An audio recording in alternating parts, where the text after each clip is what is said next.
Yo guys, what is going on? Lucky here and welcome to World of Cringe episode number 7. And in today's episode we have the pleasure of watching arty1234567, that's a hell of a name by the way, who is playing on airfield together with his platoon mates Igor in the VK3002D and his platoon mate Nesla, who is playing in the T71.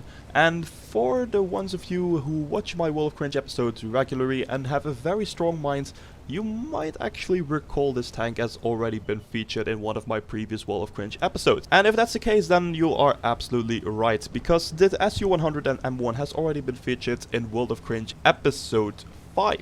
Link in the description. And trust me guys, this is purely coincidental because I don't deliberately choose the SU-101 twice in such a short period, but this replay was just so remarkable in so many ways because it wasn't really that cringy. I mean, it wasn't cringy to the level of my previous World of Cringe episodes, but this gameplay was so remarkable and this gameplay really triggered me a lot at the end, and that trigger has to do with the fact that there are 3 artilleries on both sides of the team.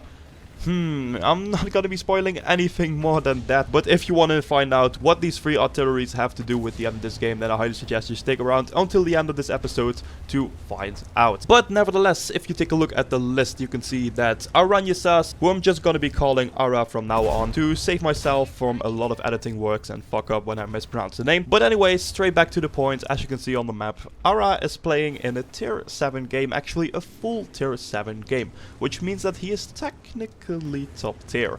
And if you know the SU-100M1 well enough, you might already know that the SU-100M1 is a damn well armored tank destroyer for its tier. That's why Ara chose to go to a spot on airfield where usually only the heavies would go.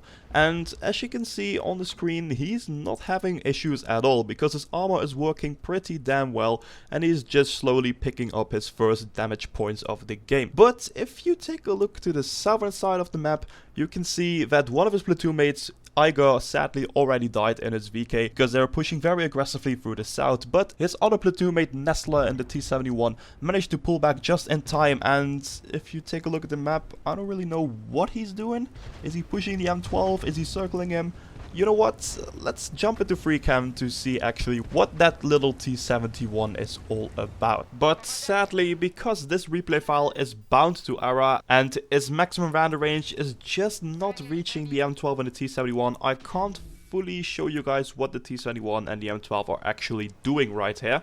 But taking a look at the movement on the minimap, it kinda looks like that either the T71 just hates artillery players and is just trolling the M12 a little bit, or that he was trying to push him up that little ridge. But the little trolling action of the T71 is quickly interrupted by a Panther M10 who is storming towards the artillery's hideout right there. So the T71 and the Panther M10 exchange a couple of shots, but then the Panther M10 focuses its attention to the M12 who is trying to sneak away, but sadly enough for that cheeky tier 7 American artillery, the Panther M10 had no mercy and simply took him out of the game. So taking a look at the camera right now, as you can see, the T71 is trying to run away from the Panther M10, but unfortunately for him, the T71 panics and drives off the cliff, hoping that he would survive. But yeah, sadly, gravity didn't really work in the T71's favor, so the T71 crashes its vehicle into the ground, taking himself out. So yeah, that was basically the whereabouts of Ara's platoon mate, the T71. So now let's actually switch back to Ara and see how he's doing on his side. And if you've taken a glance on the team list, it doesn't really look too good for Ara and his team, because the enemies are 5, well, let's make that now 4 tanks ahead of them.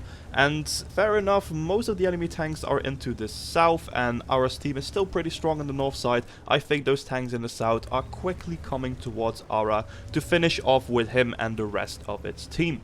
But I think they're getting closer and closer because the cap siren is already going off, which means that there is an enemy tank either capping their base or driving through their base. So we will quickly see if that's also the case or not. So let's see if the little capper wants to show himself. And oh, look at there. There is our little friend, the Panther M10, who just finished off the T71 and the 2 artilleries who are right at that little spot right there. He has managed to make its way on towards the very northeastern point of the map to to, I guess, finish off his job and complete his arty purge a little bit, because he's heading straight for the lone surviving artillery, the Lorraine. But anyways, Ara and some of his teammates manages to put some shots into the Panther M10, so I don't know, maybe the little Lorry is able to defend himself from the Panther. Oh well, we'll see about that. But let's now just focus our full attention back to Ara. So as you can see, he's just holding his ground together with his KV-3 teammate. He puts a shot into the E25, reducing him to a one-shot, while there is a Tiger P advancing toward the midpoint of the map. Ara takes a shot on him, but unfortunately it bounces off the 200mm thick frontal plate of the Tiger P.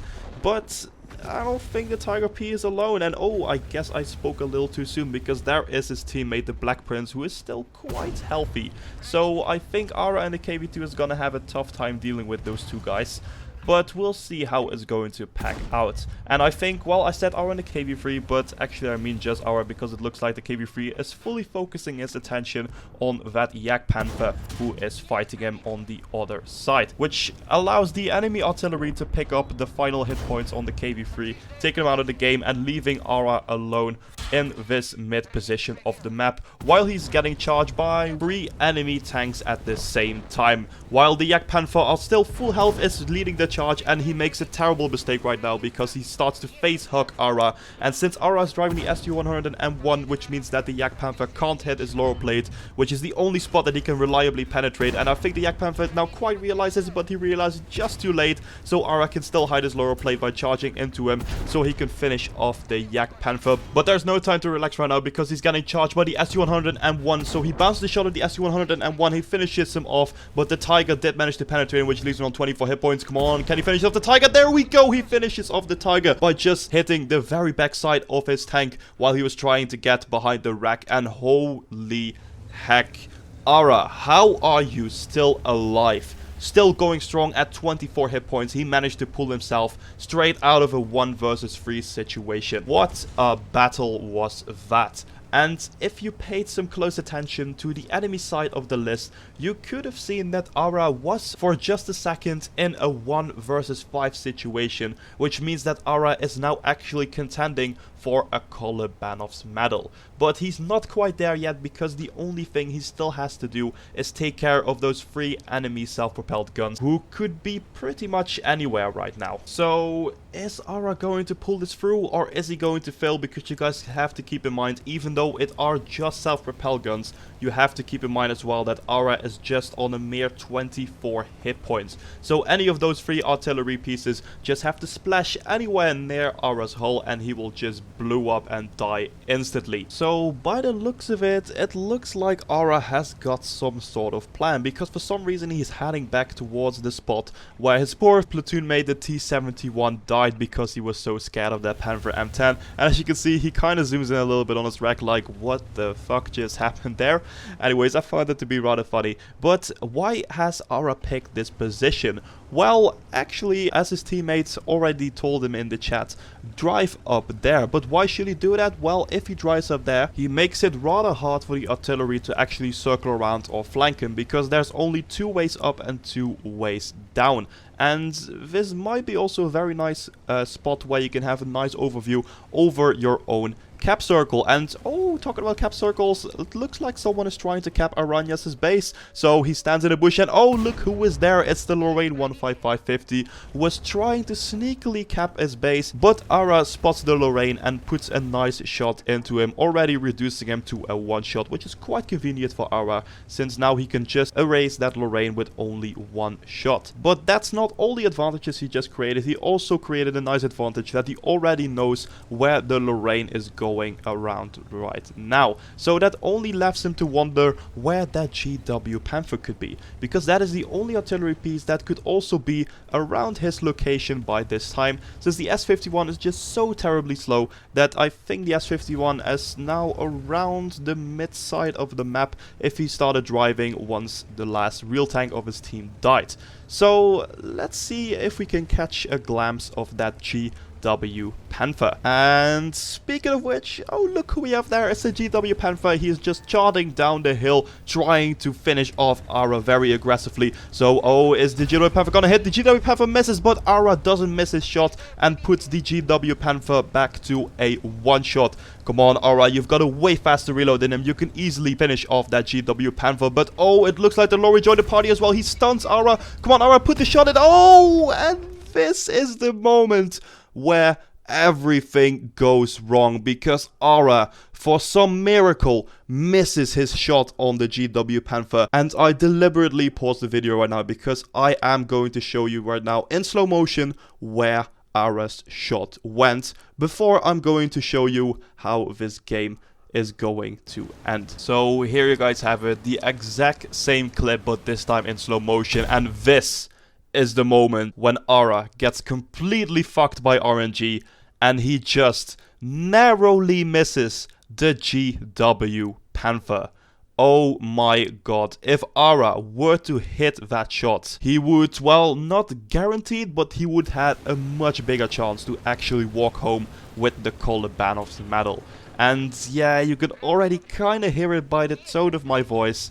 This sadly does not end well for Ara, because if I keep rolling the clip right now, as you can see, the GW Panther just loads a millisecond before Ara does. And he manages to end Ara's dream of getting a Kolobanov's medal, killing him together with its own teammate, the Lorraine 15550. And oh my god, when I saw this ending, I was so pissed off, because I hate it when artillery ruin the chance of someone actually getting a Kolobanov's medal by just sitting in the back the entire game, doing pretty much nothing except clicking some tanks, and at the end massively denying the Kolobanov's medal of Ara, who in my opinion truly deserved it because he had an amazing game. Anyways, Ara, I want to thank you so much for sending in this replay. I thoroughly enjoyed it. Even though you didn't get your Kolobanov's medal, I surely hope you will get it very, very soon, because you truly deserve it, buddy. But anyways, guys, that was unfortunately all I wanted to show you guys for today's World of Cringe episode. Again, it's not particularly cringe, but I thought this was so remarkable, and it also had some lightly cringy moments in there, that it kind of was worth it for a World of Cringe episode. So I hope you guys thought that way as well. So if you did, please make sure to slap a like on this video. That would very much help out my channel. And also, if you're new to my channel and you like this kind of videos, then make sure to smack that subscribe button so you will stay up to date with all my future content. And guys, what did you think about this replay? On your opinions and analysis as well. But for now, I'm just gonna leave you as always with the post-game stats, and then all that's left for me to say is have an awesome day, and I'll catch you guys later.